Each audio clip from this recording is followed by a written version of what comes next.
So I was cleaning up my home office the other day, and I came across a folder that brought back some great memories. Inside the folder was memorabilia from the 1993 Thompson Blue Tour I was blessed to be a part of.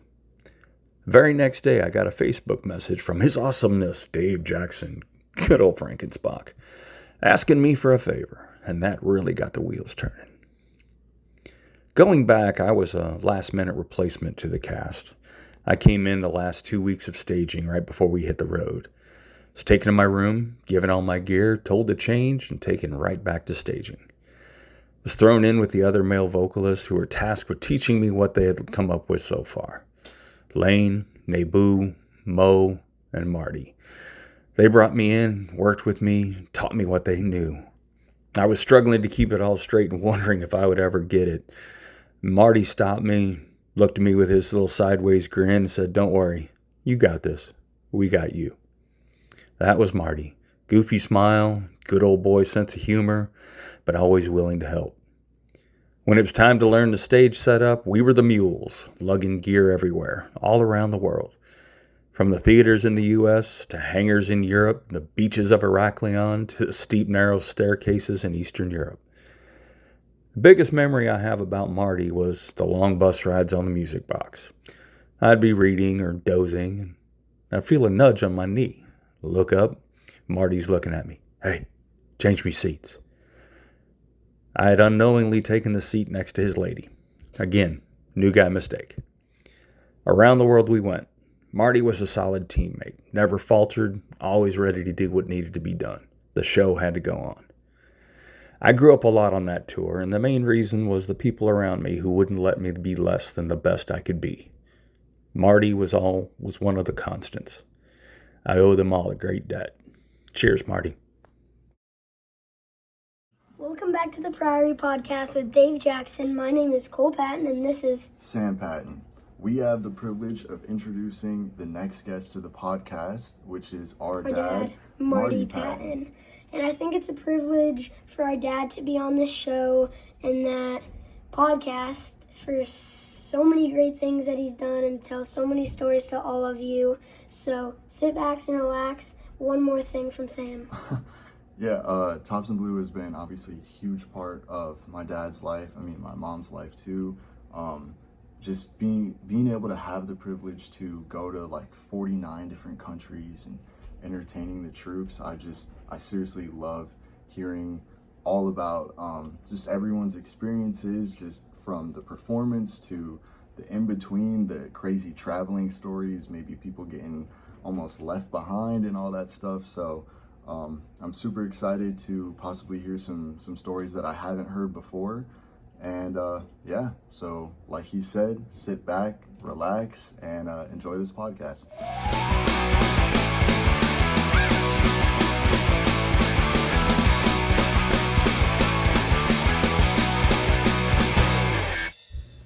On you.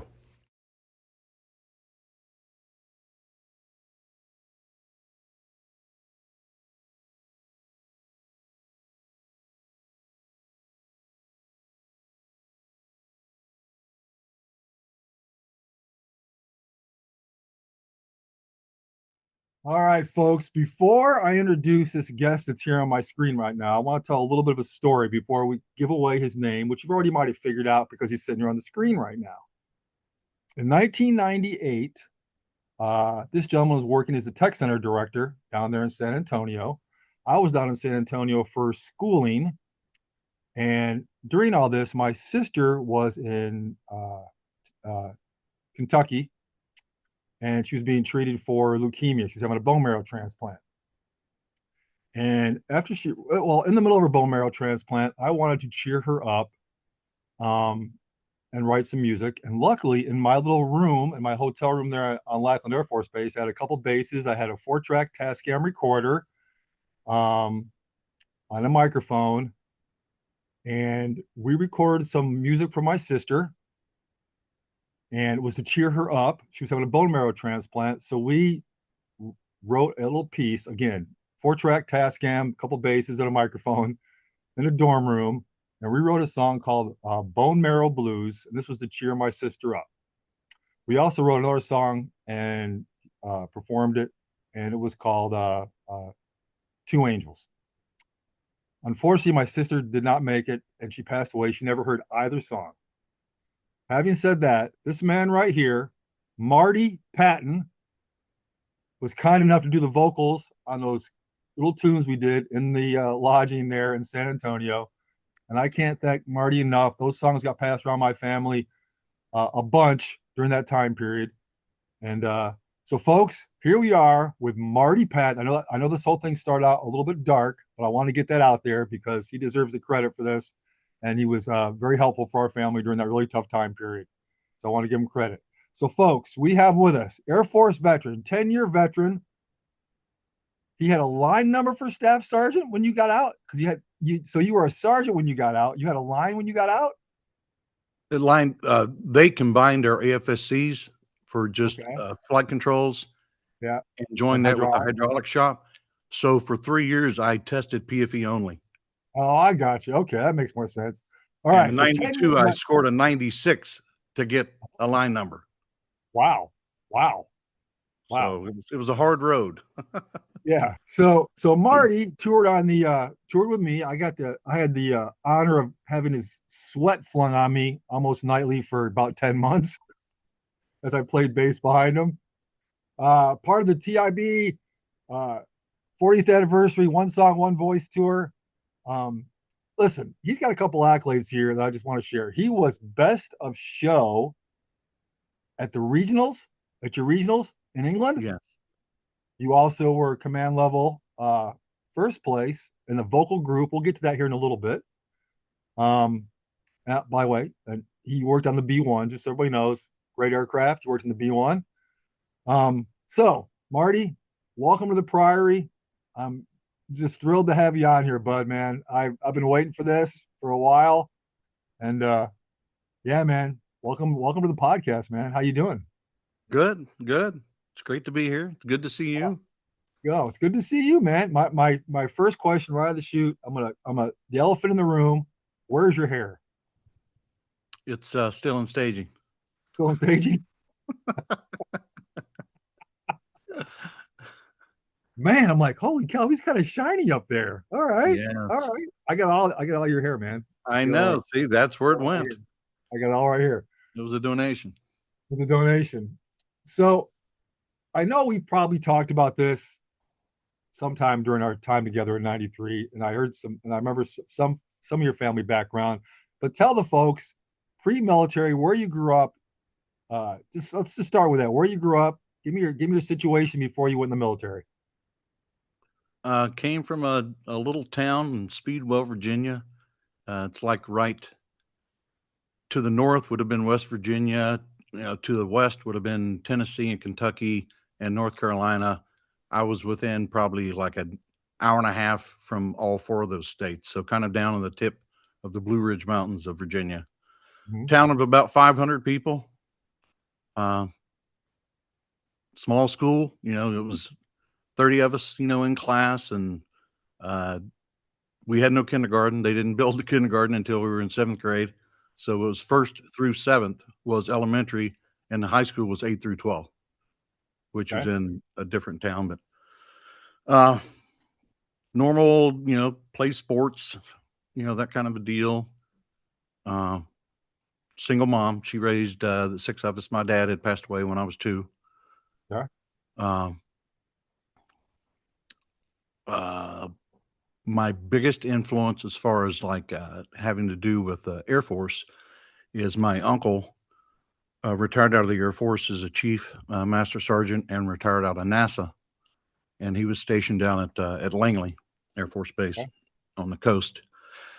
And they would come up about once a year, and he kept putting a bug in my ear. Marty, you got to get out of Speedwell. There's nothing here for you. And ultimately, I took that, and went to the recruiter and said, hey, you know what? I had to walk by the Army recruiter and the Marine recruiter, and that wasn't a pleasant experience. Yeah. Yeah. You're like, want to be a flyboy, huh? Yeah. So, yeah, the youngest out of 6 kids. So there were 3 boys and 3 girls, ranging anywhere from 15 years old to me being born. So I was raised pretty much by my sisters. It seemed like my oldest brother went in the Navy as an ultimatum by the police that you should probably go in the military. He loved the weed. So he went in and ended up working on nuclear subs, the USS Ray back in the early to mid 70s. Oh, And wow. yeah, so we didn't, no, not necessarily me because I was too young, but no one necessarily thought that he was going to like amount, to a whole lot. But Buff was the kind of guy. His nickname is Buff. His real name is James, but they nicknamed him Buff because he swallowed almost a whole bottle of Bufferin. Wow. So back in the South, names stick when Things stick. Yeah. Yeah. when things like that happen. Yeah. So yeah, my as far as like entertainment or stuff Yeah. like What that. what were your musical influences, via your family? Was anybody else in your family were performers? Yep, my sister sang. Ginger, my oldest sister, my the middle or the youngest sister. Well, all three girls sing, Mm-hmm. and the guys didn't sing. Ted, my brother that passed away, he would sing, but that was more of a playing horseshoes or just acting a fool Mm-hmm. kind of deal. And my mom played the piano and played the guitar, and she sang as well. So I had music. We had the little festivals, that would like tour around the different towns. I forget what they're called, but they get like country music up there, on the baseball diamond, and they're playing and everybody's camping and having a good time. Mm-hmm. So that was a big part, of a yearly kind of deal. But I didn't sing in public until I was in the Air Force, and I sang at church for the first time. Was the first time, so I would have been probably 19 at that time. Was the first time I sang in public. Wow. Um, Really? So you didn't have any. So what did you want to when you were growing up? When you were going through all your formative years, what did you want to be when you grew up? so I didn't know what I wanted to be up until a certain point of like, okay, You didn't have any doing dreams or great. aspirations of being an astronaut or a firefighter or anything like that? No, I mean, when it got closer, when I decided to go in the Air Force, I wanted to go into law enforcement in the Air Force, do Mhm. that for 4 years, and then get out and be a state police for Virginia. So Oh, okay. that was the plan. That was the plan. But All right. So the only reason you went in the Air Force, well, not the only reason, but you just thought to yourself, this is the only way I got to go. This is the only really good game plan I've got going on right now. Okay. yeah, Now, again, knowing you a little bit, Marty, knowing you a little bit, um, was the 92 talent show, which was the talent show that got us selected for the 93 tour, was that the first sessions of talent shows was that your first time going to Air Force talent show was in 92? yeah. So if I can back up just a notch, Oh, absolutely. my girlfriend in the Air Force, she was in the Air Force. She was a civilian going to college there in Rapid City, South Dakota. Mhm. She said, "Hey, there's a show at whatever little stadium thing that they would Mhm. have called Tops and Blue." This was Oh, 1986, okay. and I'm like, "Tops and Blue? Oh well, okay." So you did see him back then. Okay. I Yeah. thought, and I don't know who was on 86. I felt like the Brad Reynolds was on there. Or it's hard to tell. Oh, probably You, Antoine was too. yeah, yeah. Yeah, probably. Yeah. So that was You the love it, first. Antoine. So that was like the first glimpse of, oh wow, it's a show that tours, and Yeah. that was about it. It was a great show. I enjoyed it, but then it's like I didn't think about Tops and Blue at all or entertainment in the Air Force at all Mhm. until I got stationed in Mildenhall, and that's where the base level talent show was. Yeah. So if you remember Dave Wellens, Oh yeah. yeah. So he and I were really good friends on base there, and we would do karaoke on the Fridays and Saturdays or whatnot. Mhm. And him and Roz, Roz Bennett. from the manager there at the rec center, I know her well, or I knew her well. Yeah. they both bet me $50 to compete in the talent show. Oh, wow.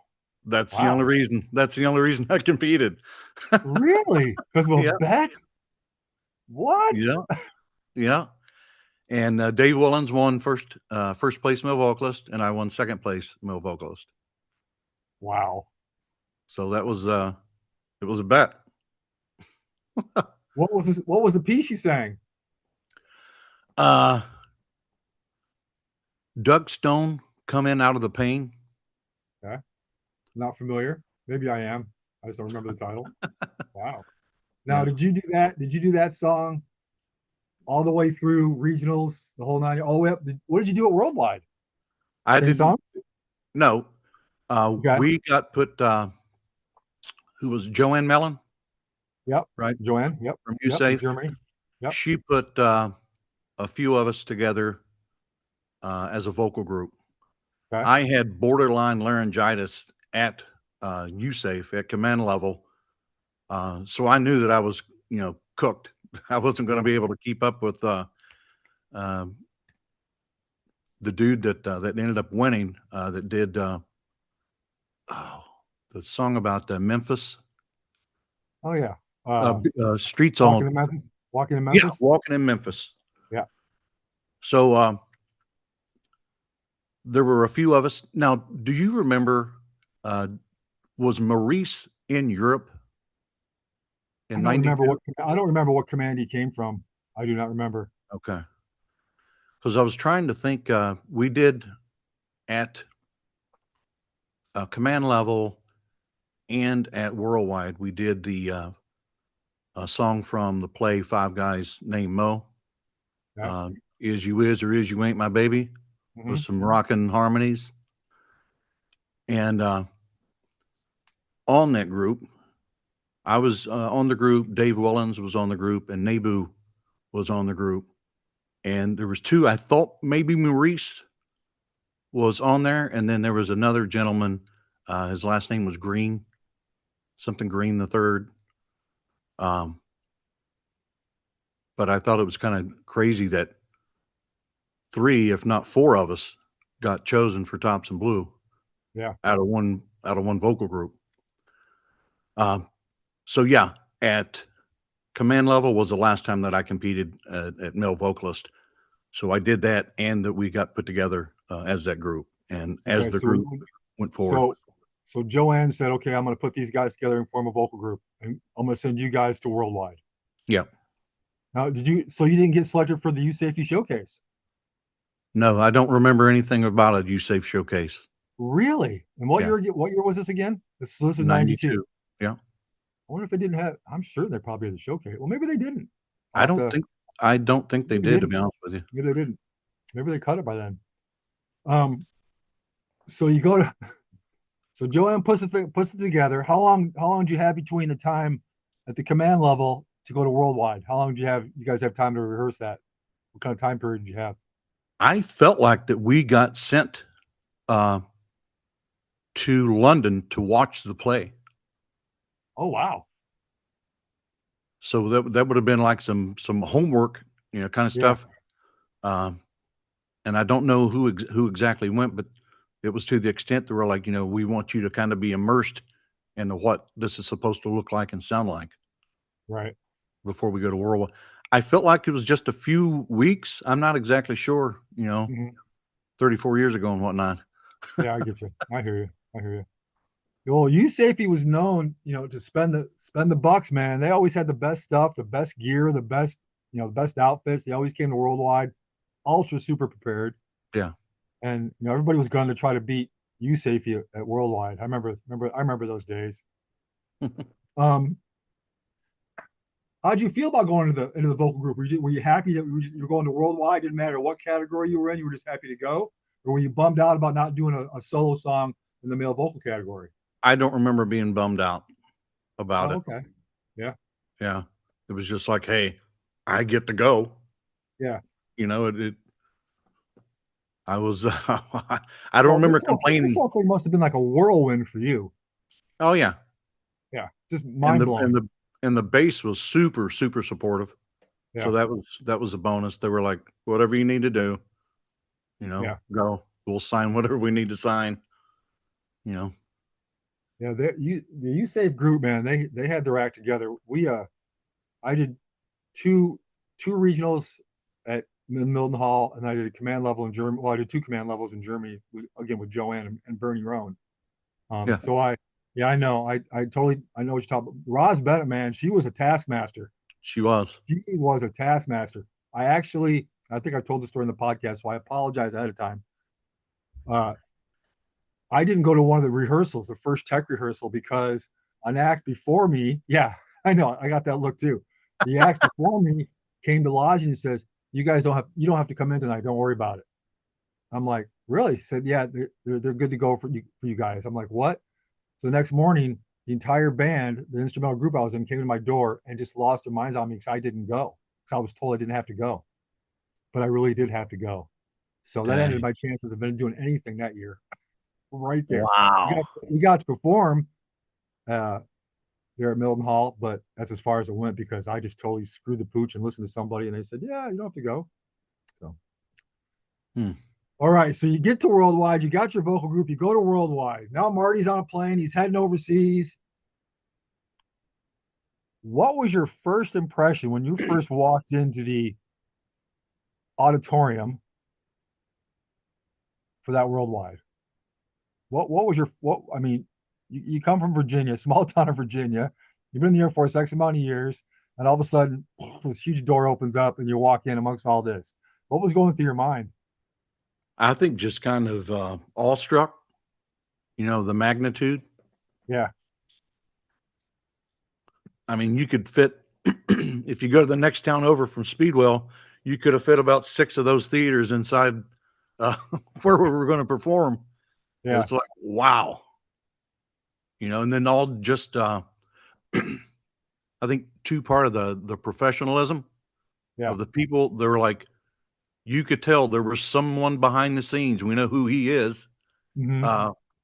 Gave marching orders, and everybody was in Yeah, lockstep. yeah. And I'm like, that's pretty amazing. I hope that we can, not fall flat on our face when we're performing. Right, right. And I can't remember who had tried out previously, within our group. I don't remember, but still, I feel like, even if you come back 2 or 3 times, or more, you're still like, kind of what's expected, but it's still, kind of awe-inspiring to see these are military folks by and large Yeah, that yeah. are pulling all this together Yep, yep. with a And I wide think a lot of variety people of forgot jobs. that. A lot of people forgot that because we were in civilian clothes. Yeah. Yeah. Yeah, we were in civilian clothes in 92. Yeah, absolutely. Yeah. Wow. Um, so Worldwide, as everybody knows that watches this channel, um, auditions and interviews and late nights and rehearsals and more rehearsals. Um, did you go through all the audition Did you go through the instrumental stuff? Did you go through all the vocal auditions? Did you go through the comedy auditions? Did you do all that stuff? I feel like I only did a vocalist kind You of. didn't do any really. You didn't go through. You didn't get like pushed into all the other ones because they told you had to. I mean, maybe I did, but I don't Yeah. remember You that don't at remember? all. Yeah, that's Yeah. possible. Yeah. Did you interview with Tom? Did you interview with Chief? Uh, I, The one-on-one? yeah, I kind of feel like would Bernie have done some of those, or Terry Griffey, or Well, they would no. Well, I mean, I know Chief would had his own interview, and he always had a panel of priors. Well, usually on the current team sitting with him, but he had his own special interview. He didn't interview everybody. I'm just wondering. I'm yeah, fascinated by the who got interviewed by Chief stories, and a lot of I, folks don't remember. A lot of yeah, folks don't remember it. I don't remember if I did or didn't. Yeah, I wish I could. I would think you remember an interview by Chief of Worldwide. I would think you remember that. Yeah. Yeah. Um, how was your musical interview when you went through your vocal interview? How'd that go? I think it went fine. I don't remember there being any kind of a standout or a God bless the USA guffaw or Yeah, anything yeah, like that. I think I think it went, pretty smoothly. yeah.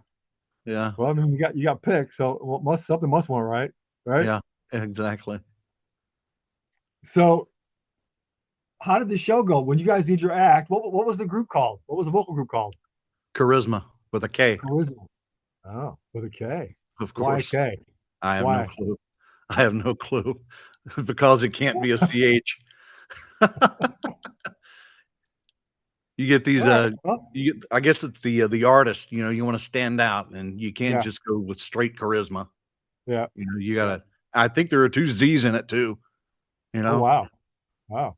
Zoo, zoo, zoo, zoo, zoo, you Zoo, know? zoo, zoo, zoo, zoo, zoo, zoo, zoo, zoo. Wow, that brings back some more memories. Um, so you did your show. You came off a stage. Did you think it went well when you did your vocal group performance? No. Oh, okay. Break that down for me. Unfortunately, our bass guy, wasn't doing so well, Oh, um, like under the weather. oh okay. So he was, like, severely off key to the point where and then the recording because they give you, like, recordings of it, Oh yeah. Yep. it was hard to listen to. Really? Yeah, it was, and I don't wanna throw, the sound folks under the bus or anything like that, but maybe it could have been a mixing issue or, if the brother's not, up to snuff, maybe you Yeah. bring the track down a little bit. Yeah. I Yeah. don't know. No. At that point, I didn't have infinite wisdom, to the goings on of a sound system, Yeah. but when I heard it, I'm like, "Wow, he's the only one that I can really hear." So Wow. and I think that isn't that sound that they give you, isn't it raw? I feel like it's raw. Maybe Well, it's it's not off the mixed. board. It's off the Yeah, board. Yeah.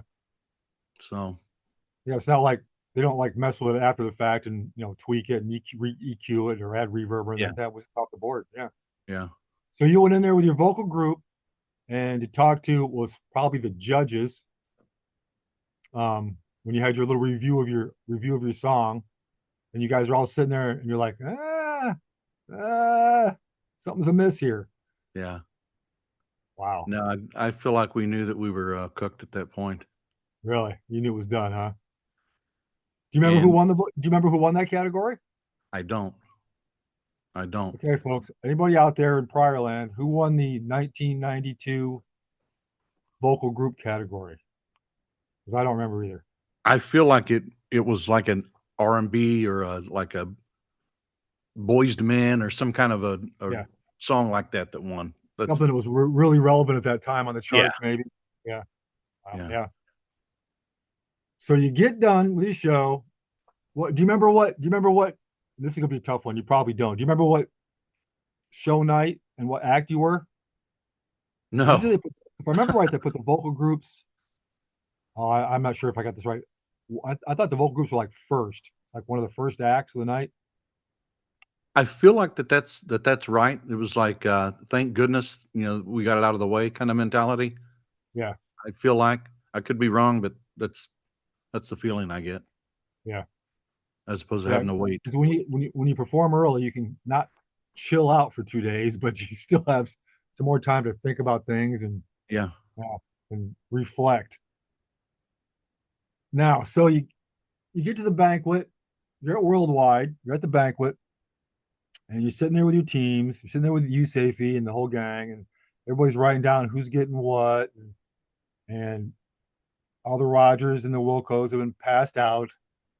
The best of shows have been done, and now it's time for Chief to announce the '93 team. What do you remember about that moment when your name got called, and do you remember how it got called? Yes, and I don't know, whether Dave and Naboo had been, chosen before I was chosen or if it was afterwards, Mhm. But he said, "Is you is or is you ain't Thompson Blue," and Oh, it felt like he nice. said Marty Patton. Yeah, that's great. Yeah, Did you have like a mouthful of beets or something when he did that? Were you still eating your dinner when he said that, or were you blown away? Were you shocked? Did you pass out? What'd you do? I think I was pretty darn surprised because after our performance, Hmm. like I didn't know at that point what the ins and outs of Thompson Blue, what has weight on being chosen, Yeah. the different things like that. All I could think of, we did not knock it out of the park on our performance, and Hmm. I wasn't really thinking that I was going to get chosen at all, to be honest with you, because it's like, hey, we put a product out there and it was subpar, and that was kind of what I thought was going to be the weight, that.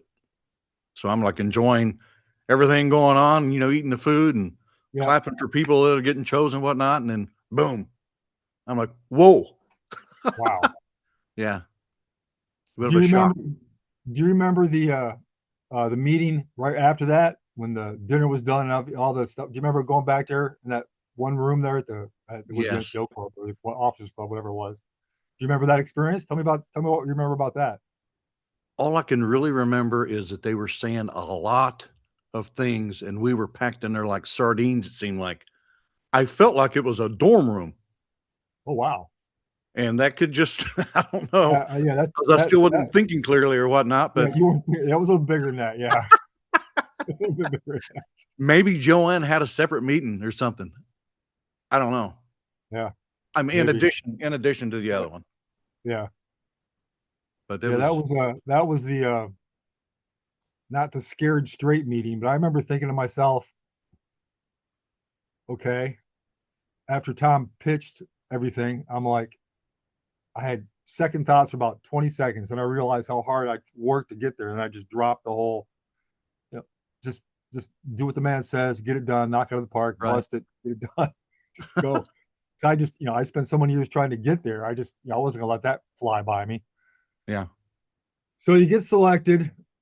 So I guess if I remember right, the worldwide was in November. We came to staging in April, Big, right? April, yeah. Um, big gap. so we get to staging. Um, we, we get marched into the production center, go downstairs. What was your? I mean, I'm sure it was kind of like the same reaction as worldwide, maybe a little bit less tampered, a little more tampered down. But what were your thoughts when you first entered the production center? Well, right before that, also, my tour in England was from 91 to 93. Mm-hmm. So in between, getting chosen and going to staging, I got stationed at Edwards Air Force Base Flight Oh, Test that's Center. right. I forgot about that. That's right. I remember you telling me that. Yeah. Yeah. So I was there for a hot, like 2 or 3 months or what, because I took 30 days of leave in Virginia. And it's like, all right, see you guys. Nice meeting all of Yeah. you. I'll see Yeah. you in a few months, 10 months or, whatever it was. But getting to staging is like, it was almost a little numbing, I feel like, because you have me. I had no freaking clue. Mm-hmm. I'd never danced a day in my life other than like Mm-hmm. freestyling on roller skates at the disco thing. Right. You know what I'm saying? Yep. So I had no idea other than watching, Thompson Blue, Jennifer's tour, before that, Yep. Yep. and what they did, when they went to Milden Hall, they performed there as well. Mm-hmm. Um, it's like, I don't know where you're going to fit me in. I'm just going to Well, sing. how much did that worry you? Because, if I'm not a dancer. I mean, I didn't do any of that stuff. Did it just scare the crap out of you? Were you really worried about that? Were you worried about, should I try to get some dancing in before I get to staging? And how did you play that in your head? No, I feel like whether it was at command level or at worldwide, that we had to go out and dance, and people were like taking notes. Like they would come out and teach us something to do, and we had to go Well, out they and do it. definitely did that at Worldwide. Yeah. Yep. So, I mean, I think that probably gave me, if they said, Marty, decent voice, but oh my God, you got 3 left legs. Hmm. I don't know that I would have gotten chosen, right? So I think Yeah. I was able to, you've seen me out there, slinging sweat on the Yep. stage. Yeah. So I'm not, like inept at moving Yeah. around, Yeah. but knowing that the rubber's hitting the road, you're not just going up there and doing a couple of line dances or Yeah. whatever at Worldwide. You're going to be doing this night after night after night after night. And I didn't have a clue. I mean, at that point as well, how much you're going to be doing it during staging. Right. And it's like, okay, I mean, I know the singing portion of things, but having Jennifer and Lane out there and the stuff that they're doing, and I mean, Naboo was a great dancer, and Maurice, Harry when he Yeah. showed up, Yep. he could dance too.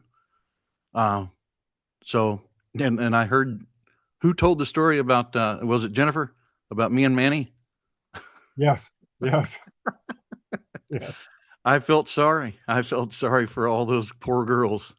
Well, I mean, And Maurice was my, in the same boat at times too, with the old martial arts background. my memory of watching you guys, doing your dance rehearsals was you and Mark Bizak were just absolutely having the worst time of it. Yeah, I mean, like I didn't have my own issues up on stage with the band, but you guys were. I remember you guys really having a hard time with it. yeah. Yeah, poor Mark, man. He just watching you and Mark practice Vogue and staging, man. Very rigid. It was fun to watch though. From the band's point of view, it was amusing and such a great lesson and know your limits. but try to find out if you have any more limits because you're going to figure this out sooner or later. Yeah, yeah, yeah, And you did. I mean, you ended up being really good at that, Marty. yeah. Well, You did. I mean, your 3 left feet came down to a right and a left eventually. So thank I mean, it God for seemed to work Jennifer out for and you. thank God for Jennifer and Lane and Yeah, their no patience. kidding. No kidding. Because she said she was exasperated going from her tour that did a Mhm. ton of dancing Yeah, to ours that any given night. It's like, all right, that song's gone. yeah, yeah, Not on you. yeah, yes, correct, correct, Get those correct. boxes out of there before somebody kills themselves. And Nebu almost did. We love you, Yeah. Nebu. Why they Um, gave him the smallest box is wait, they were all the same size? no, they were different sizes, but he had a small one. They It's like, put Big Nebu on a small box? give the small one to Vaughn. You know what I'm saying? Come Give the on. small one to Vaughn. Yeah. Yeah, remember they were made so they would fit in Oh, inside that's each right. They had to stack inside each other like Russian doll thingies. doll. Yeah. Yeah, Wow. stacking dolls. I forgot about that. I didn't even dawn on me that he had a smaller box. Wow. What's your biggest other than trying to learn how to dance, obviously? What's your biggest memory of staging? What part of staging just really sticks out in your head? Uh, it seemed like it just never ended. The not knowing when the plug was going to get pulled for that night, so you could go back and Yeah. get whatever kind of sleep you could. Yeah. I mean, it was, and even I think it's that just not knowing where the end is in sight, Yeah. and just it perpetuates and just builds on itself, and people are just getting looking like deers in headlights Yeah. at some points and falling asleep at the craziest spots, and we're at finding places that you could go to sleep Yep. when they give you a 10-15 minute break or whatever. Yep. Yeah. So yeah, The time was so, I don't want to use the word compressed because that's not right, but you're right. It just seemed like there was a constant feed. This again, this is from a band's point of view. There was a constant feed of music, just constant. And it was I'll be back in 2 hours to see what you guys have done with it. And it was like just constant. yeah, And I found it challenging. I also found it very, very exasperating because I always had to catch up for the guys that could read music really well. So it was just a constant battle of trying to keep up with the music, from my point of view, trying to keep up with the musicians that, knew how to read music really well and stuff like that. But I know exactly what you're saying. It just seemed like it was the nights. Obviously, as we got towards the beginning of the tour, the nights got longer and longer and longer and longer. Because I think I was telling Jennifer that, when she started out we were doing aerobics and running in the morning, and she was doing our exercises, lead exercise program. And what, week 2, maybe week 3, that stopped. And then, we had to start focusing on the show. Yeah. It was definitely a wild time during staging. I remember getting dehydrated. Did you ever get dehydrated? Did you ever end up having to go to sick call in staging? I don't remember ever getting dehydrated. I think one of when the rubber started hitting the road, when we started having to make costume changes between sets, Yeah. I thought to myself, there is a snowball's chance in Hades that I'm going to be able to get this done. Yeah. You know what I'm saying? I'm Yeah, going to yeah. be missing shoes, pants, Yeah. and it's unbelievable what you're able to do and have time later on in the that amount of tour. time. Yeah. I mean, we're at the point to where, I've got a little water gun deal, and Antoine goes over to get the chair for his blind date, and we're like squirting him in the face with a water gun. Little distraction. Yeah, we had a few distractions in '93 that we set up. I remember the few distractions. Swapping of coats.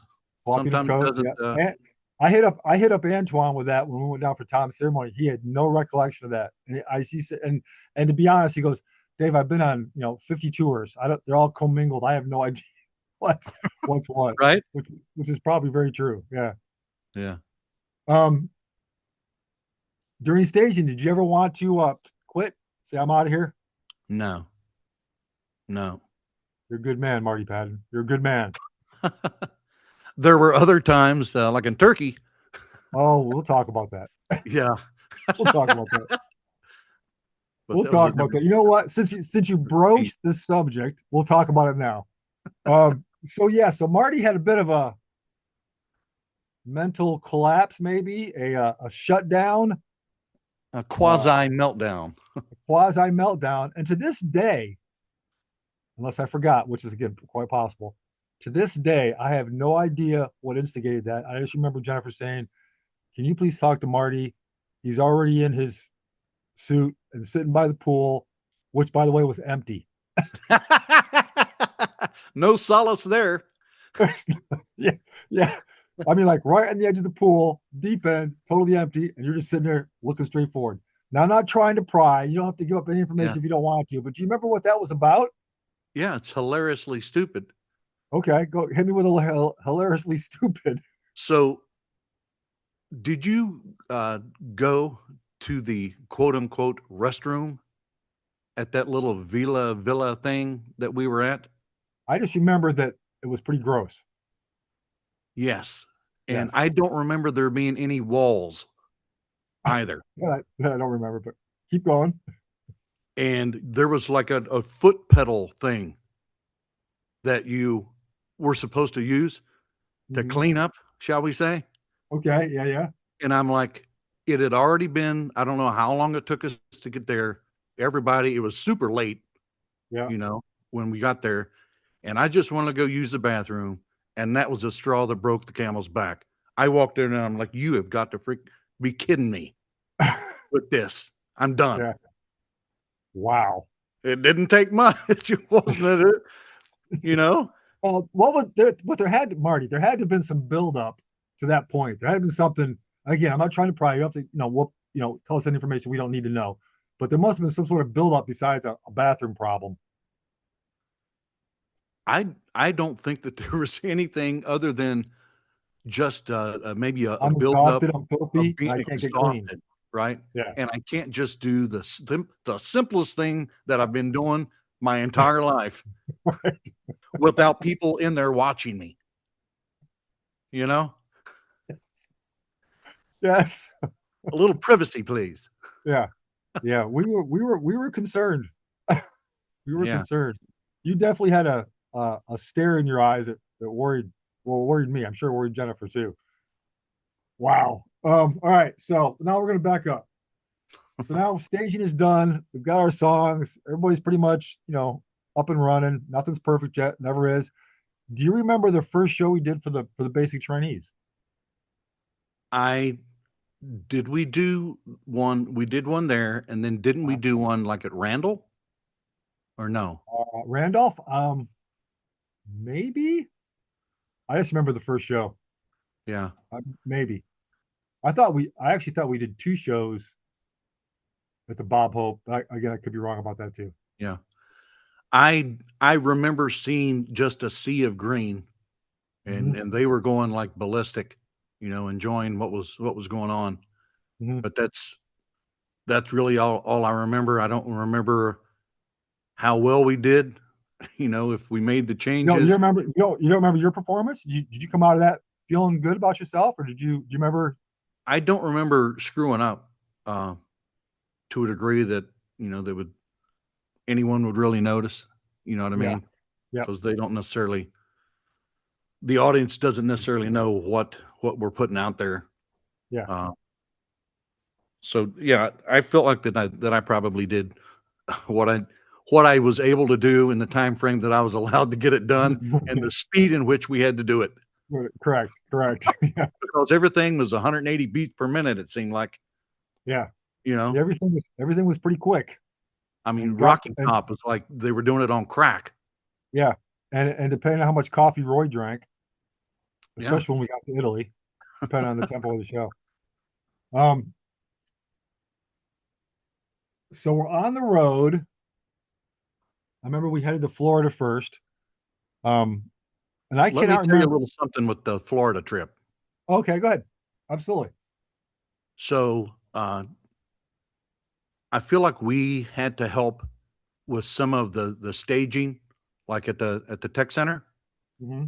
or Yep. the productions. No, yeah, the tech center. Excellent. Like Yeah. we would go over there at times and help out with the building of this and Yep. that. And I remember, um, was it Dave Spalding? Was he there initially? The driver, truck driver. I don't think he was our first bus driver or Okay. truck driver, whichever one it was. So whoever the truck driver was at that point, he and I took a bunch of stuff initially before everybody left from Texas to Florida. Oh, I remember being awake for 66 hours straight.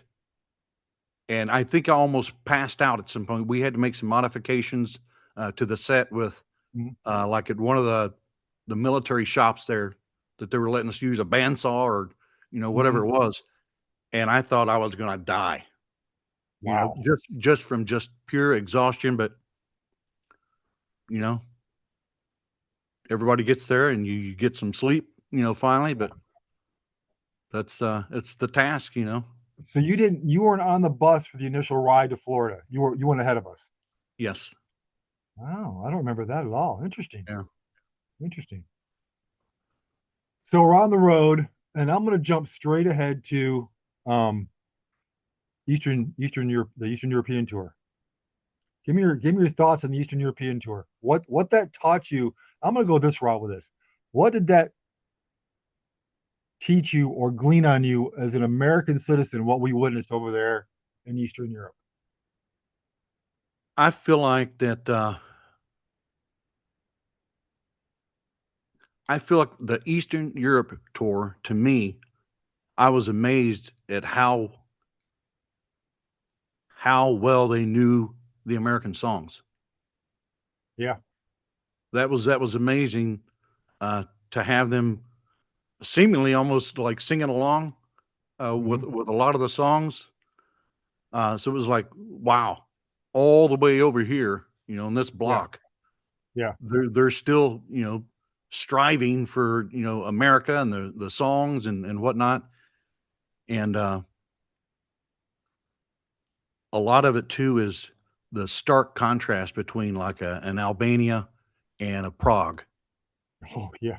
You Yeah. know what I'm saying? Yeah. Yeah. A Romania and a Bulgaria. Yeah. Yeah. Yeah. Yeah, all within, somewhat of a nucleus of a territory, you know. Yeah. Now, everybody has different versions of this. I'm curious. Again, if I had every cast member on this podcast right now, we'd have a different version of this specific story. What do you remember about the soccer stadium? And again, I want to say it was Poland, but I don't remember. We did 2 shows, but the first show was when the wrong anthem was played for the host country. What's your recollection of that story? I remember because I didn't, and I feel that gets sound checked prior to the show, right? Mm-hmm. Of having the right thing to Well, play. I'm assuming they had it checked and queued up correctly. Yes. Under normal protocols, I would say that was a thing. Yes. I don't remember exactly when it became a realization. It wasn't something where I was like, "Oh my word, that's the Russian." I didn't. Yeah. I didn't know. I think Roy said Yeah. that he may have known Oh that it yeah. was something different, Yeah. and Yeah. maybe a lot of the band members guys did, but it became a fevered pitch. I feel like of this is big, and Yeah. more people are joining in, more people are talking, and Mark, I think he said that he doesn't necessarily remember, that happening, but I heard like chief, and he was there, right Yeah. Yeah. with us, so I'm sure I'm sure there was a lot of tight, rear ends after Yeah. that happened, but I do remember it being like, was that and it was like, yeah, that was, it's like, oh my God, it's just an escalation, Yeah. of fevering. And like, I don't know that anyone left the building after that. I don't think necessarily anybody did, but Mm-hmm. I'm sure the folks that were in charge of the CD or whatever it was that they were, was it a CD that you Yeah. remember? Yeah. Yeah. Did they have CDs in '93? I They don't did. remember. Yeah, they did. If I remember right, Derek had a CD of like all the anthems, Yeah. worldwide. And yeah, that was a crazy event. Crazy event. What else do you remember about the European tour, the Eastern European tour?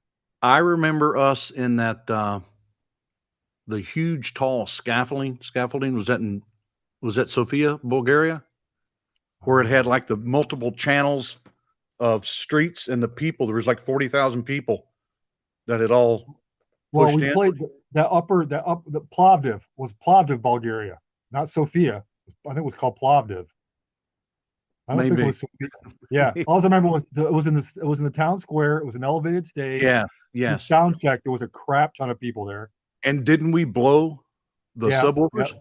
Yeah. We blew speakers because we couldn't get that because the audience was so big we couldn't get Yeah. the sound all the way back. As far as you could see, there were people down the Yeah. street. It was Yeah. unbelievable. Isn't that the place where they did the leaflets? They bombed the leaflets and said there's an American performers coming. Yeah, I'm not sure. I think I Yeah, remember I hearing think somebody that's where talk it was about at. that. But Again, somebody from '93 will let us know, but I think that's where it was at.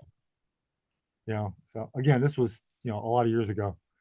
Um, we I know we had to change a lot of the music. We did a lot of rehearsals. I believe it was in Germany because I remember the band we were playing in a parking like a garage? parking Yes. garage. We had to change a lot of the music and added "Heal the World" and whatnot.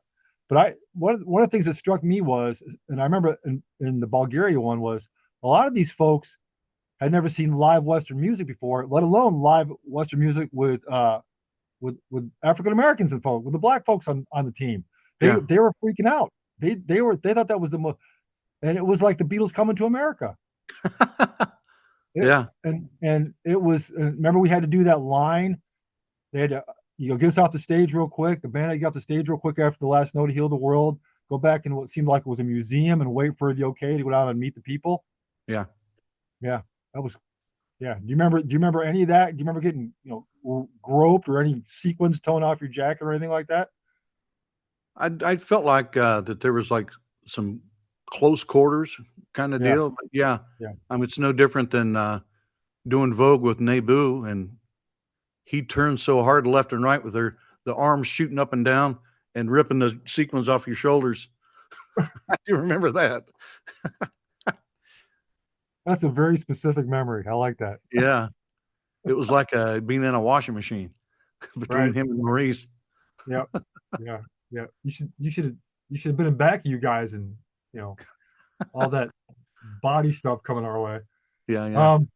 What was your favorite song? If you had to put a song out of all the songs you sang, or even just back up or just dance to, what song was your absolute favorite song during that show? Whether it was the Eastern European version, whatever, any time frame during that tour. What was your favorite song? Oh, What song gave you goosebumps? You couldn't wait to perform it. I think Freedom, Let Freedom Ring was probably, That's a fan favorite. yeah. That was mine. And the guy that did God Bless the USA, I mean, He was okay. he was He was all sorry. right. He was He was mid. marginal. I mean, he got it done. I know. Ish.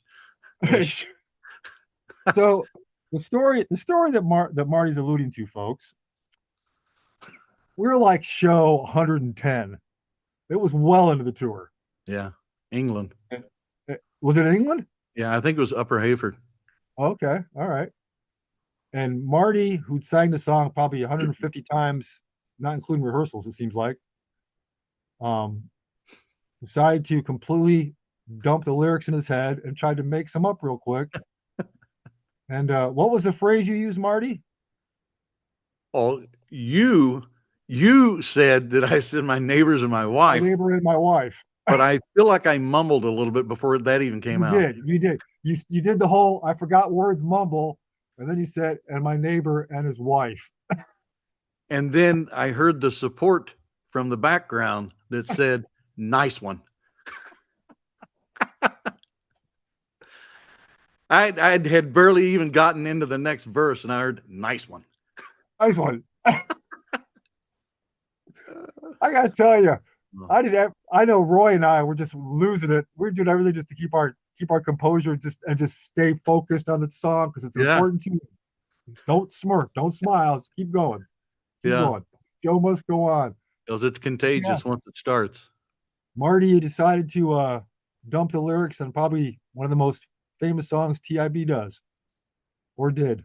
Hopefully, I think that only happened one time, though. I think it only happened one time. Now, and the other folks that were regulars singing God Bless the USA, if you have a story, I would love to hear it because that one really sticks out in our tour. Sure. So yeah, Let Freedom Ring. I always felt that song just felt like a rock opera-ish song to me. It was just so big and just it was just I mean, if you watch videos of me playing, man, I'm just throwing down power chords and just having a ball. It was just a great time. It was a great time. No matter who sang it, too. No matter who sang it. Yeah. Because I feel like Mark sang it. Lane started off with it. Lane started it. Yep. And they all did great. Yeah. I mean, I will say, even though the jazz set was my hardest set, I never played country or jazz before I got to staging, but the patriotic set to me was just like a rock opera. It was just amazing. Yeah. I just loved to play it. I never wanted, even though you wanted to get the show done and have it done correctly, I just could not wait to get to that set and just rock through that set. It was just such a powerful set. Did you have a favorite set? Speaking of sets, did you have a favorite set out of all the, was it country? Was it the patriotic set? What was your favorite set? I kind of put the patriotic set off to the side. Okay. As like untouchable. It is what it is. It is a part of the show. It's the end of the show, but there's so much drama that goes on with that, and the fact that it's a patriotic set that it's like that's there. That's a landmark. So it felt like a separate show. No, it's just something that when you say what was the best set, it's like that's an automatic. Yeah. That was, that will always be because it just elicits the emotions and whatnot. Yeah. Yep. But then I think that I liked the pop set. Uh, and then the country set. I mean, the What swing set set. did you what set did you least like to dance in? That you found No, I didn't have a whole trouble lot with? of dancing parts to it. Well, that's true. Yeah, that's a good point. Yeah. That's probably a good question for the other 4 or 5 individuals. Yeah, that's fair. That's fair. I enjoyed when I was able to do the 360 spin on top of the box and stay, there. Yeah. So, Yeah. and I felt like that was a point of contention that was growing as Chief critiqued, the after show kind of thing, to the point to where I think we got rid of the boxes. You know what I mean? When exactly did we get rid of the boxes? I felt like it was after I know we had them at Worldwide. maybe we brought them back. I don't know, but Yeah, I felt like they left. Do you think that they stayed the whole I've time? watched some, Rick Hayden's got some of our Worldwide stuff on YouTube, and you guys had the boxes. Okay. To be fair, I don't remember you guys getting rid of the boxes, but you guys, that was deleted, huh? I thought that it was because people stepped fumbling on it, and Oh. Chief was like, "Come on, we can't keep falling off boxes." Yeah. And maybe that was just in my mind of like, that was such a point of contention of not being able to stay on the boxes that that's what would happen when you can't do something correctly, then it just gets pulled. Right. Yeah. Yeah. Whether it's boxes or songs or dance moves. Yeah. What's your favorite day off memory? Well, my least favorite day off memory is Hawaii. Okay. Break that down. Plans were made, and then they changed because different commitments. Oh yeah, that's right. So I think there was like, looking forward to the pig roast and all that kind of stuff, and people, going to rent jet skis or whatever, bicycles and mopeds, and next thing you know, I think Mark was like, "All right, we're leaving. Yeah, we got the word. We're leaving. We got a show." And it's like, I remember Hawaii being a very quick stop. Yeah. Wow. So that was your worst one. What was your favorite one? I think the favorite would have been when I felt like maybe we had, well, with the speed in which a couple of us went to Paris. Okay. And I feel like we were in England, and we had like a day or two, and there was a couple of us went, to France. I think it's Dover to Calais. There's some kind of or whatever, and we almost missed the train coming back. But I remember just blisters on my heels because we tried to see. We went to the Disney thing over there. Yeah. But it looked like a complete wreck. So we're like, we're not doing that. So we went on the tour. We saw every, thing that you could imagine within a short amount of time. It's like, yep, saw the Mona Lisa. And then you're running to the next thing, going up some of the way to the Eiffel Tower because the top was closed off at that portion. I remember that. Yeah. So we're just like cooking from one thing to the next. And the stress of, I'll just say, if you don't make it somewhere on time, things are going to go ahead without you. Yeah. The show must go on. Yeah. So let me, maybe this was a build up. If you'll remember, Jennifer's depiction of what happened on the bus getting across the border to Poland, right? What things had to occur at that point to have the trade-off go. But once we were in Warsaw, the bus parked and we were allowed to go into this little market. You know, you could get like snacks or whatever, use the bathroom. Mhm. Well, I'm in there using the bathroom. You know, it's not turkey. You know, it's a stall. I'm Yeah. in there using the bathroom and I hear someone come in and then leave. Don't say anything. Just came in, like shuffled around and then left. I'm like, all right, whatever. We had jumpsuits on, right? At that point, I walk out of the little market thing. None of you guys are in sight. I walk out of it. The bus is gone. And I stood there. I feel like for 30 seconds, frozen. People are like looking at me like I've lost it. Yeah. I'm like just a toy soldier, you know? Yeah. And I'm like, has this just happened? You know what I mean?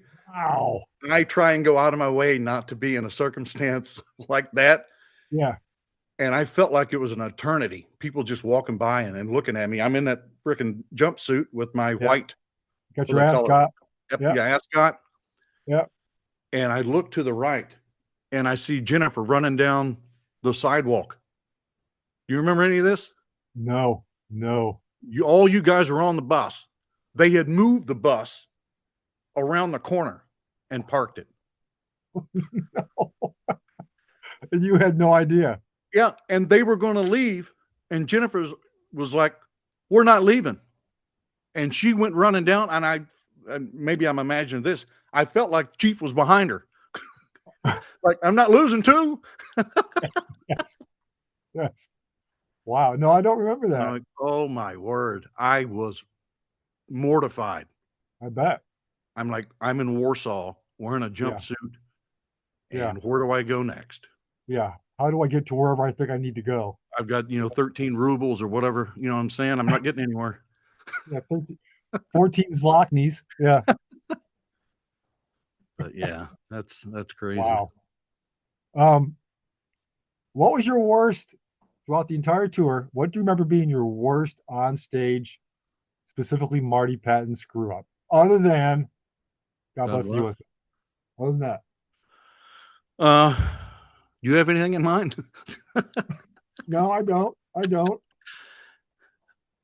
Unless it's some kind of I don't remember messing any lyrics up other than the one that we'll leave unnamed at this point. Yep.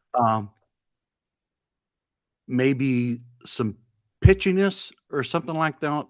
So you never dropped a mic, never took the wrong mic, you never fell off a stage, you never knocked a monitor off a stage. I'm guessing that's like that. So you didn't really have any big logistical issues like that. Yeah. I don't remember ever getting the wrong mic or whatever, or a dead mic or yeah. Okay. Wow. So you plowed through your stuff other than God bless the USA like a champ. All right. I saved it up for the big one. What do you think, and you might not have one of these, what do you think was the funniest or biggest screw up that didn't involve you that you witnessed during a show? I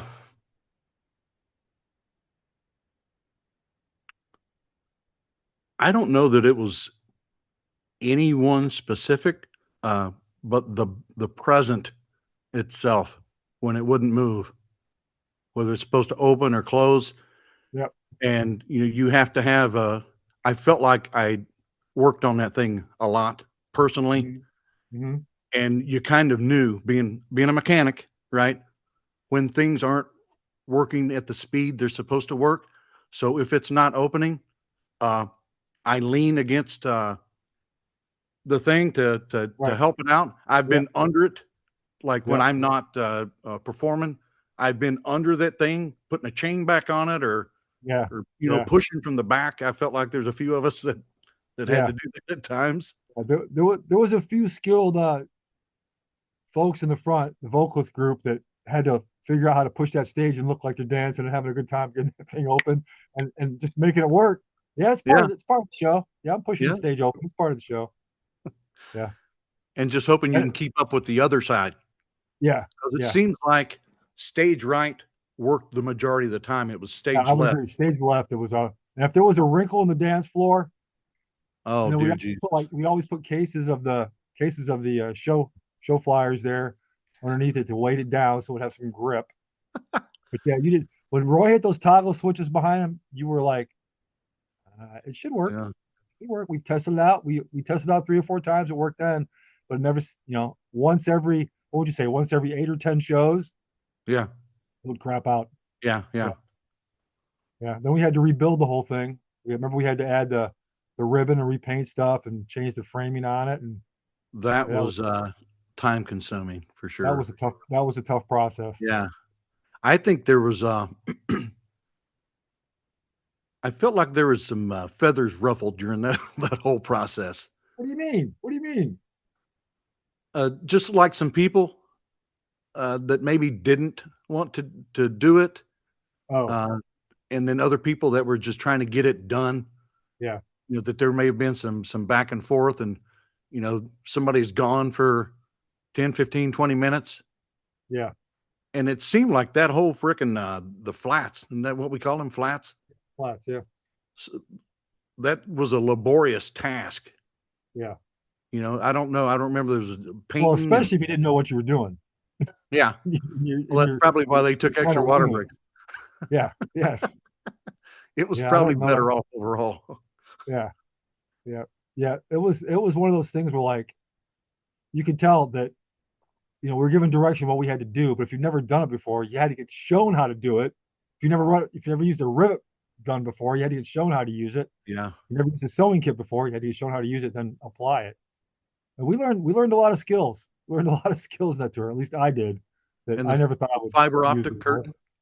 Yep. Oh, yeah. Remember that? Wait a second now. That was world. We didn't have. Do we have a fiber optic curtain? No. Do we have a fiber optic curtain? Am I mixing that up with tech director stuff? I think you are. Yeah. I don't think we had a fiber optic curtain. Yeah. Okay. I think you're commingling your tech director days with your tour days. Yeah. I don't recall fiber optic curtain. I just remember the blue sequin curtain off the rear truss. Yeah. Yeah. All right. Yeah. That's okay. I totally understand. Never mind. Was there any venue that really, really stuck out to you that you just, it's ingrained in your brain? Well, I feel like it was one of the definitely stateside, like southwestern venues where it seemed like where we changed costumes was about 60, 70 yards from the flatbeds. Mm-hmm. And there was a ditch in between it that we put a couple of planks over. Don't remember that. Yeah. But it's completely plausible. And I feel like the ditch was probably maybe 6 or 7 foot, to the point to where if you were running and you landed in the middle of it, you're getting like a trampoline, a spring out of it. And it's like, again, right after staging, when you're supposed to be doing all these costume changes, and then to have to run. Now, granted, I'm sure, our guys or whatever that were filling time, they had to do longer things, right, in order to allow us, to traverse, touchdown after touchdown, back there. But that one really sticks out in my mind, that just the travel time that you had to, and you were running. It wasn't as if you're sipping some water and just leisurely walking. Having a cracker. Once the music starts, you better be where you're supposed to be. That's the bottom line, right? Yeah. Well, and anybody that's toured, that's been with this program, knows that you eventually learn tricks, where to put your stuff at, sometimes where to hide your stuff at, so somebody doesn't move it thinking that you don't recognize it's been moved. You learn all these little tricks and how to get your stuff on and off quicker, faster. Putting your country set on under your the first set. Oh yeah. You know what I'm saying? Where all you had to do was just peel off and you're good. Yep. Just make sure to change your shoes. Yeah, just make sure to change your shoes, right. You learn all these little tricks because you're right. Time was a premium, man. I feel like referencing what you asked earlier, I feel like there was a few times that people came out with like a mismatched shoe. You remember that Mhm. happening? I'm sure. Somebody Yeah. had like a red, I think it was a girl, had a red shoe and a white shoe or something. Yeah. And we're like, oh my gosh, is Yeah. that happening? Yeah. Yeah. Shoegate. Yeah. That's crazy. Wow. Of all the things to worry about, yeah, they got the wrong shoe on. Um, so was there any other venues, any of the big venues, any of the places? Like I remember, where was it in England? Was it the Priory podcast? Was it the Priory that had that sloped yard that the stage was on? I remember it was in England. I remember it Yeah. was where the haunted Priory was at. Wasn't that? Yes. I And feel that like stage, that's, it was kind of misty, and they were actually talking about, because of the weather that day. It seems to me I remember some talk about possibly canceling that show, or postponing it, or delaying it was because of weather. I missed. remember set up that stage going, we're looking Well, downhill. yeah, exactly. And missed and the dance floor are not good Yeah, friends. yeah, correct. Water But and yeah, dance there was floor. quite the slope. Yeah. Um, but I remember I remember if it was who I talked to about this, it was probably Jennifer, about that. And I don't remember what country it was. The one venue we played in Eastern Europe that was one of the old communist uh, venues. I mean, that place was, gold, and I mean, it was Yeah. unbelievable in there. Yeah. It was remarkable. Some of the places we played, especially in Eastern Europe, were just spectacular. Well, that I feel like that was the same place where they had just let them have cars, and it didn't matter really what age you were. You didn't have Yeah, to have a license or whatever, and they were 24/7. yeah. And that was also, they had no street light. The street lights were just put in. They didn't understand the rules about street lights and stuff like Yeah. that. Like I told Jennifer, one of the Anias, Albania, Romania. Excuse me, I couldn't remember which one it was. Right. Excuse me. I feel like it was Albania. Yeah, I think you're probably right. Because I remember Antoine got stuck in a elevator. Yeah. Um, when you were at when we were on the team and supporting the worldwide in Florida, what crew were you on? I don't remember seeing you at all during that time period. I feel like I was on the staging crew. Were you at the theater the whole time, helping with build and all that kind of? Were you always over there at the theater? You weren't like part of interview process or anything back on the base. Were you always at the venue? I think I was always at the venue. Wow, Yeah. that's why I didn't see you. Yeah. Now, what do you remember about that? What do you remember about being the support group for that worldwide, for those folks, for the '94 folks? Uh, I think I enjoyed, if I would have had a choice, and I don't know that we had choices of where we were going to go, that just coming from a mechanical background, that Mhm. that was where I could put my best effort in, Yeah, and help the most was, to help build or construct or, you know, kind of work makes with sense. that stuff. Yeah. The level of transportation they did at that worldwide to get people to and from the venue, their appointments, all that stuff, that was amazing. I The logistics behind a worldwide just are mind blowing. Yeah. And the agency does such a great job at that stuff. I mean, they've done it for years. They've got it down, but holy cow, it just blew me away how they make these things happen. Yeah. Do you recall our last show? Uh, would that have been at Lackland? Yep. Yeah. Not really. Really? You don't remember? You don't. The door failed. No, I think we did two shows. The first show, the left door failed, Son of a gun.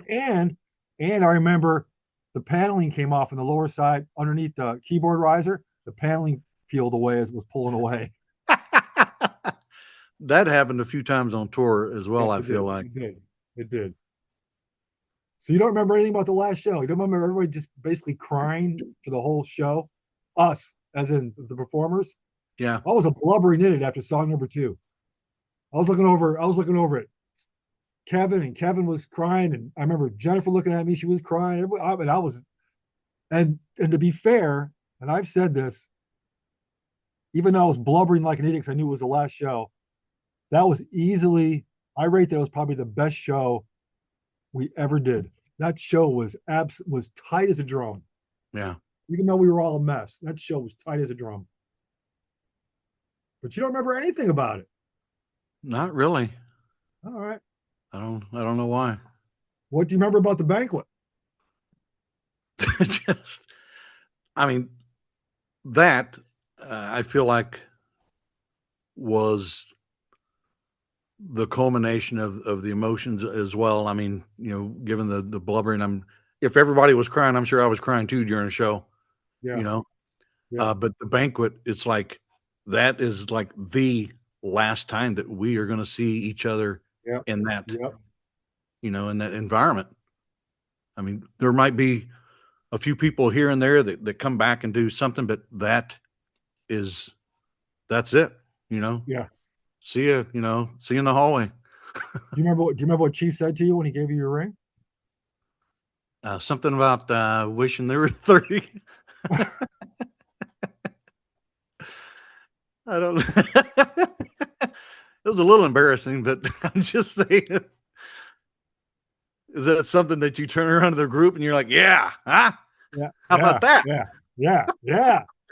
And you, and you, and you. Do you remember the ice sculpture that the club put on there? Excuse me, was Tops N, the letter N, blue. I don't. I remember the ice sculpture, but I don't remember that. We're like, what? What? Oh. I remember the bus ride back to lodging. You've got all this stuff with you. You got, the touring Roger and all that stuff. And I'm thinking, this is, like you said, this is it. This is the last time I'm Yeah. going to see these guys. Yeah. I mean, and people don't realize, and I'm going to go off on a tangent here. People don't realize that when you spend 10 months on a tour in such close quarters, whether you like the person or not, whether you got along with them or not, you became so close and so tight and so family. I mean, to this day, and I've told many priors this on the podcast. Yeah. They can have my pancreas if they need something. They've got it from Dave Jackson. That's how tight this group is. Yeah. And I am so beyond honored to know these folks and to realize that what we've done for so many years of just bringing joy and happiness for an hour and a half to the airmen and their families across the globe, and then all of a sudden it's done. So that brings me to the point. That segue. Did you hit the wall after this was all done? Did you go back to Edwards, and a week later, did you like hit a wall? Did you like freak out because you weren't performing? Did you try to do something else? Did you try to stay occupied otherwise? Did you go right back to work? How'd you manage that? I think that it was very helpful in the fact that Edwards was absolutely fresh, because I'd only been there for 2 months and I left. They didn't know you. Yeah. Yeah. And the fact that it was so awesome working at a flight test center.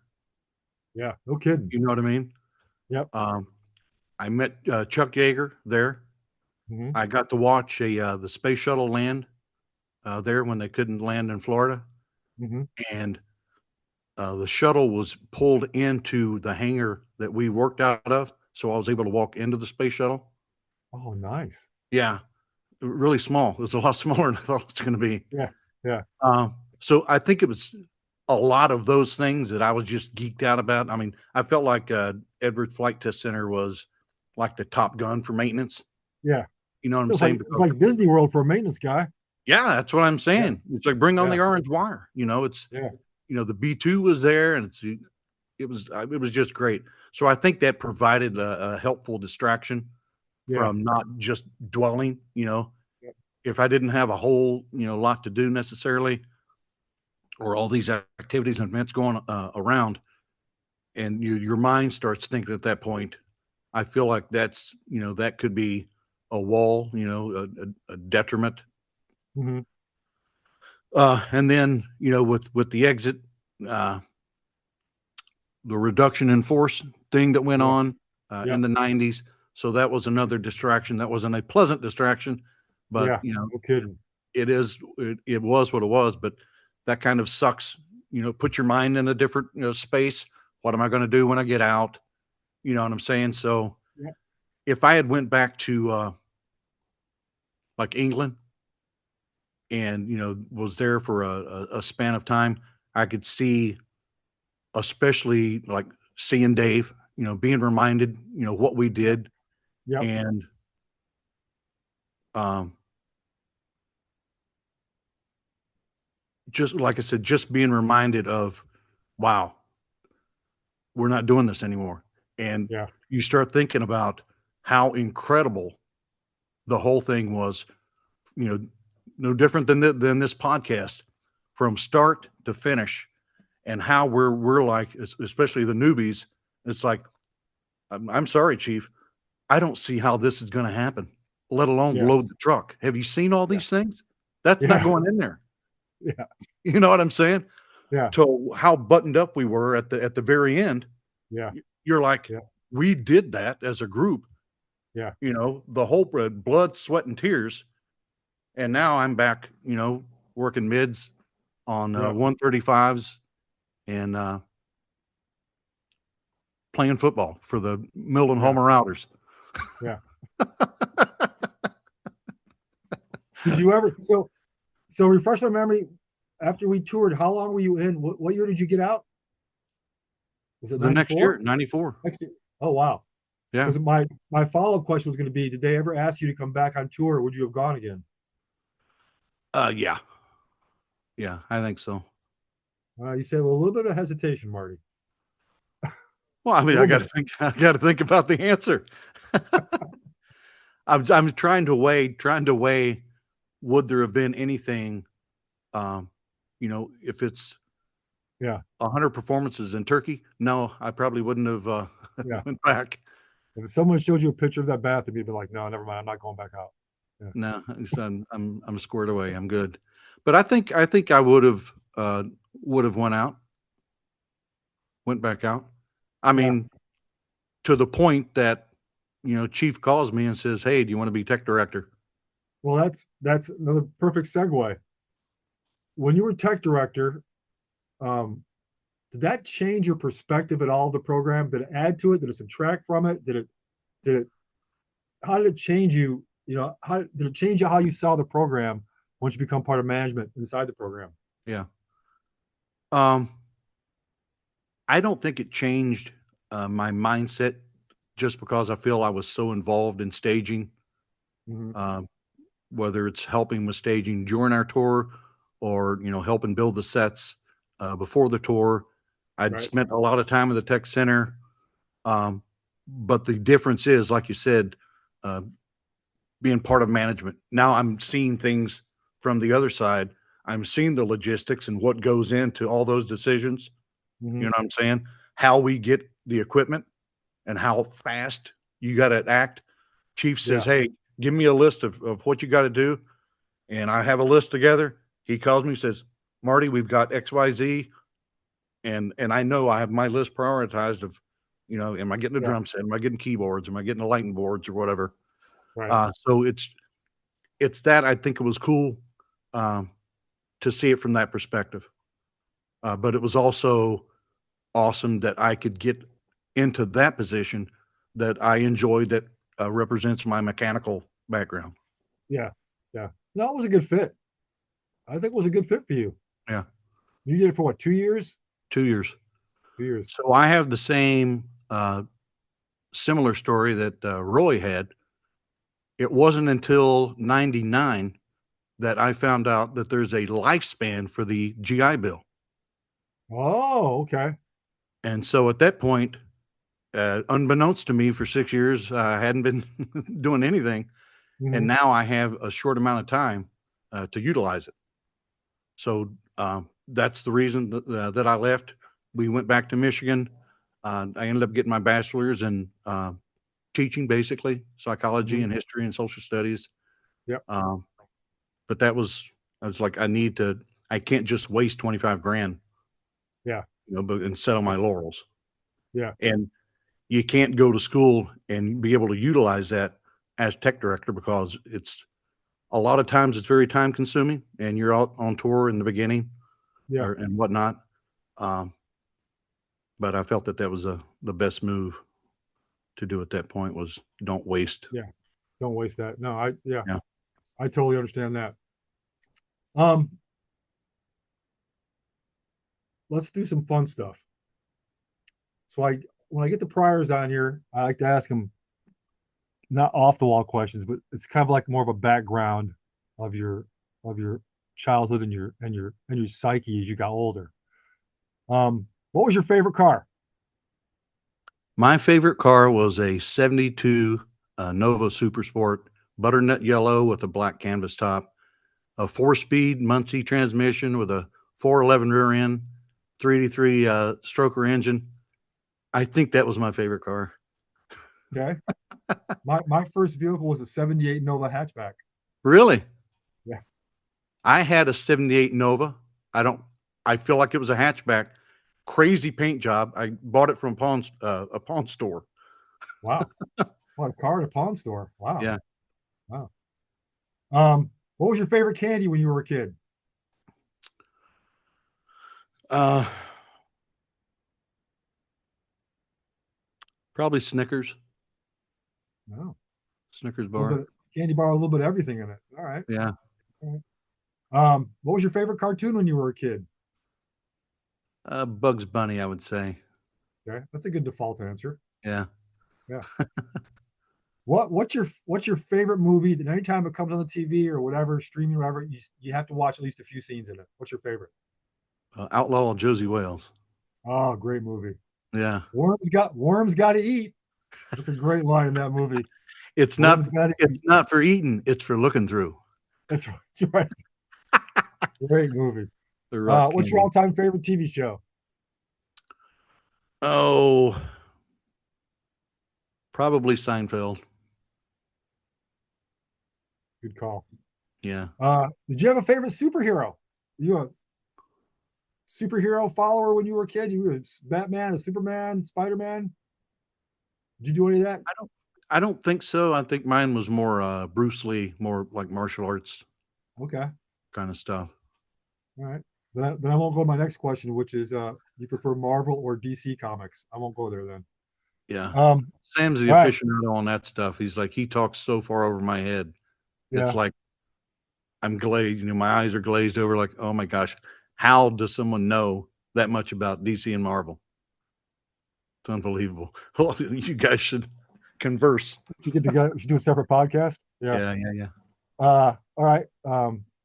If I remember right, you did watch Star Trek a little bit on the bus with us once in a while. Okay, so the question is Kirk or Picard? Oh, Kirk all day long. Okay, good. Nice job. What's Yeah. your favorite comfort food, Marty?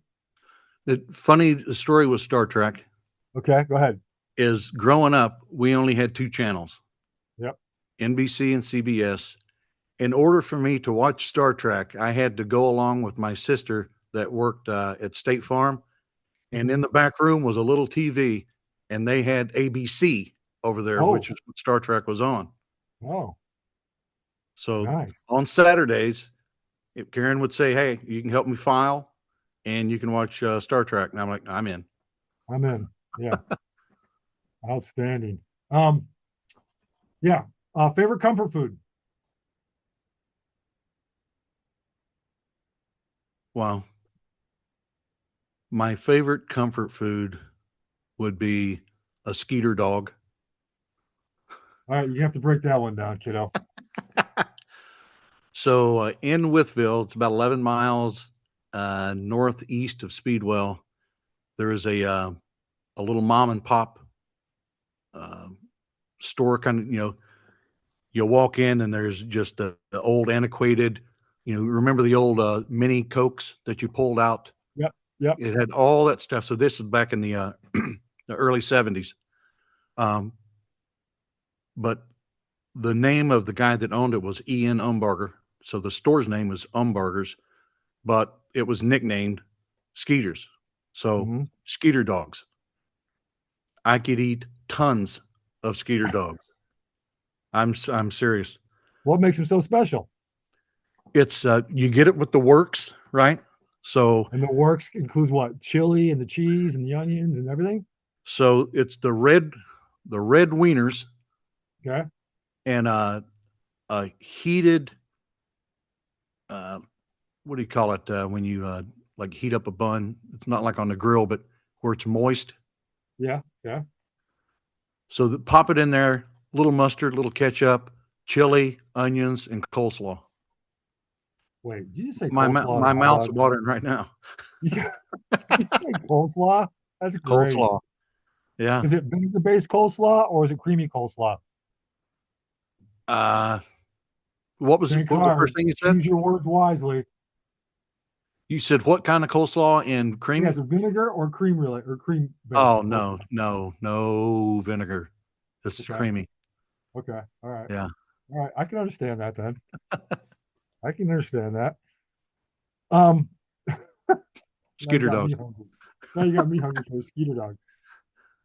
What would you tell 18 based on your life experiences? Well, hang on, let's back up. I was 30 in 1993, so that you were what, 11? How old were you in 1993? 27. 27. Really? You're only 3 years younger than me. Mhm. Wow. Okay. Based on all your life experiences, what would you tell 18-year-old Marty for advice? What kind of advice would you give 18-year-old Marty? Knowing what you know now. I would tell him that was a great decision that you made in going in the Air Force. But what advice would you give Marty, 18-year-old Marty, based on what you've learned through your life experiences? Uh,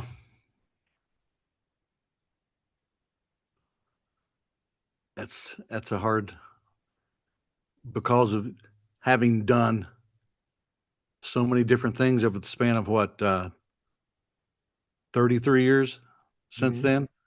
Yeah. A lot of ups and downs, Mhm. that we all go through.